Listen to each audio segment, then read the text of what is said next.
Hey Internet, my name is Noah Rogers, and today I'm going to show you my guitar rig. Now this is the rig I use in studio work and in live work and in my band, and I'm going to start with the amplifier. Alright, this is my amplifier. It's a PV Windsor hooked into a 65 Fender basement cab. Now I typically use the low gain channel and put the preamp volume real low so I get a good clean tone, because I like to have, the thing I love about this amplifier is that it gives you a really great clean tone, but if you need a distorted tone and you have a pedal, it'll give you a great tone because this has no distortion channel. I never use the boost and I never use the effects loop because I don't use a lot of effects and I've never been a fan of effects loops personally. Now I typically keep the texture knob on the full volume, presence up at 5, resonance up at on full blast. I just adjust the master volume however I need it. Treble's usually an 8, middle's usually 7, and bass is usually set at 6 because that's what gives you the tone that I really want out of both the clean channel and the distorted channel. Now this is wired into this 65 Fender basement cabinet. Now when I got this cabinet, it was, one of the speakers was blown, and shortly after I bought it, the other speaker blew, so we replaced it with a pair of Marshall speakers because it gave me the perfect Marshall tone, and I love Marshall amplifiers. The Windsor itself is basically a Marshall a JCM 800 clone for a significant fraction of the cost, and that's why this is my amp of choice. Now, as I said, I'm not a big effects guy. I typically use only 2 pedals. Sometimes I add some, sometimes I don't use one or I don't use the other, but typically I only have 2. So this is my Boss ME20 multi-pedal board. I got this when I was 15 and I've had it ever since. I've traded around, let other people borrow it, and sometimes I don't use it, but right now in my rig, this is the big boy pedal. I typically use the first channel as an overdrive so I can get a not very heavy distorted sound, because years ago I thought that the best way to get a good rock sound is to take the gain and just crank it all the way up. But years later I realized, boy, I don't sound that good. The lower I turn the gain, the better it sounds. So I stopped using that. The second channel I use, the mod channel, I use as a phaser because when I'm playing a lead, I like to have sort of a scooping, going around sound. And I've always been a big fan of phasers, so I use a phaser. On the delay channel, I've had very long delays for just screwing around. I've had really good lead delays because I wanted to have something like that. But nowadays, I typically use it for a slapback sound because I've become such a big fan of rockabilly music and slapback. And I think that when I'm playing anything, I can just have it on and it adds a little something to the guitar sound, and I like it. So typically when I play, the delay channel is always on so I can have a good slapback.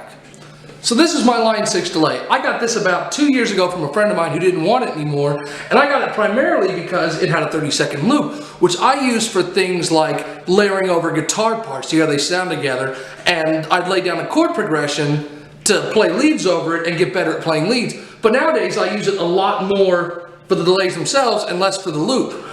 So the first channel I typically use for a real standard delay. I only use it when I do leads because it adds a little bit of oomph, gives me about 6 or 7 clicks back of the note I hit, and I like the sound of it. The second channel I use is a sweep echo, which is mostly for sound effects, for fun, messing around at the beginning of songs, but I don't use it in songs. If I do, it's rare, and it's mostly just to give a part some sort of a weird sound of its own. The third channel is the reverse channel, which I use to give my guitar a sort of violin effect, or if I'm messing around with country music leads, it gives me sort of a classic pedal steel sound, and I like that. So finally I come to my favorite part of my rig, which is my guitar. Now this is Rosalie. It's a 2009 Epiphone Les Paul Standard, and this is my main guitar. I have taken this guitar apart a bunch of times, redone the wiring, readjusted the neck, put different kinds of strings on a different gauge. At one point I used gauge 13s, which almost ruined the neck, but thankfully it was fixed. This is my main guitar, and it's my favorite guitar.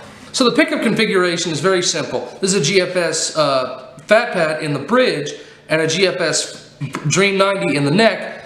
And I use GFS because not only are they really good pickups, they're really affordable and they have a great sound, and I love them to death. You should all check them out. Now, the controls are real simple. This is just a volume knob for the bridge pickup, and this is a standard volume knob for the neck pickup. Now, I never use the tone often in the bridge pickup.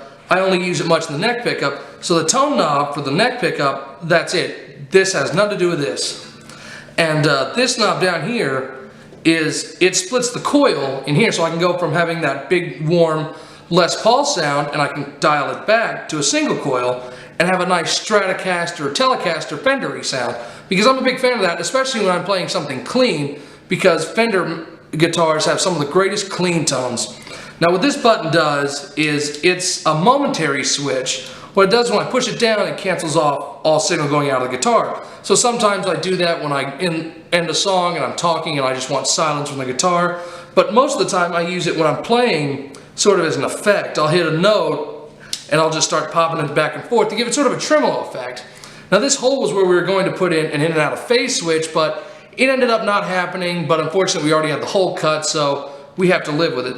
Now this is a trapeze tailpiece which I put on because I thought they looked cool and I thought they make my guitar look vintage. So I had to go and get these 2 chrome pins and stuff them into where the old bridge posts were. Now everything else on this guitar is stock, down to the toggle switch, all the machine heads for the tuners. But this is my absolute favorite guitar that I play. I play it anytime I need anything. This is the guitar I use. I have other guitars I use as backup, but this is my main guitar. So that's my guitar rig, which I use about 90% of any musical endeavor I do. Remember to like this video, subscribe for more content, and I'll see you later.